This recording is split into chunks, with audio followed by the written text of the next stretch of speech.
వివాదాలకు కేరాఫ్గా కరీంనగర్ డీఈఓ జనార్దన్ రావు. డీఈఓతో ఆగ్రహించిన ఉపాధ్యాయ సంఘాలు. కలెక్టర్కు ఫిర్యాదు చేసిన మహిళా ప్రధానోపాధ్యాయుడు. వివాదాస్పద వ్యాఖ్యల నేపథ్యంలో లాంగ్ లీవ్ పెట్టిన డీఈఓ జనార్దన్ రావు. అనుచిత వ్యాఖ్యలపై డీఈఓను ప్రభుత్వానికి సరెండర్ చేసిన కలెక్టర్ పమేలా సత్పతి. ఇప్పుడు పిల్ల మూడు పక్కన ఫోటోలు దిగుతారండి, ఇష్టం ఉంటే దిగుతామా?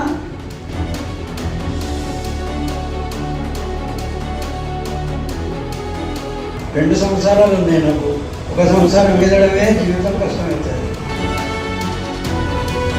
భర్తకు వంట రాకపోతే భార్య లేచిపోతుంది. నేను 2 సంసారాలు చేస్తున్నా. పెళ్ళాం మొగుళ్ళు ఇష్టముండే దిగుతారా?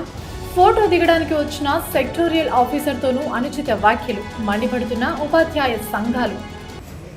అంటే బయట మనం పెట్టుకోవడానికి ఉంటుంది, ఇష్టం ఉన్నా లేకుండా మామూలుగా అంటున్నానండి. ఇప్పుడు పిల్ల మూడు పక్కన ఫోటోలు దిగుతారండి, ఇష్టం ఉంటే దిగుతామా?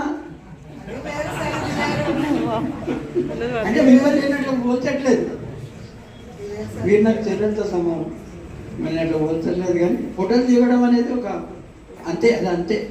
జిల్లాలోని టీచర్లకు ఓ ప్రైవేట్ స్కూల్లో కెపాసిటీ బిల్డింగ్ ప్రోగ్రాం ముగింపు ఈ నెల 24న జరిగింది. కెపాసిటీ బిల్డింగ్ కార్యక్రమంలో మీ ఆవిడ లేచిపోతుందని పిల్లలకు చెప్పండి చేసిన వివాదాస్పద వ్యాఖ్యలు సోషల్ మీడియాలో వైరల్.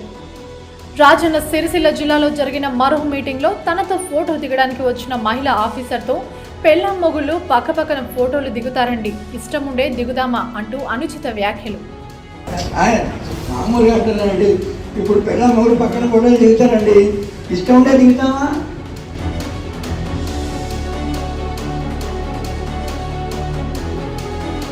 రెండు సంవత్సరాలు ఉన్నాయి నాకు, ఒక సంవత్సరం మీదడమే జీవితం కష్టమవుతుంది. తనకు 2 సంసారాలు ఉన్నాయని, ఒక సంసారం ఈదడమే కష్టమని, అలాంటిది 2 సంసారాలు ఉంటే ఎలా ఉంటుందో అర్థం చేసుకోండి అంటూ ఇదే మీటింగ్లో చేసిన కామెంట్స్ వివాదాస్పదం. నేను కూడా కరీంనగర్ పోవాలి, 2 సంవత్సరాలు ఉన్నాయి నాకు, ఒక సంవత్సరం మీదడమే జీవితం కష్టమవుతుంది.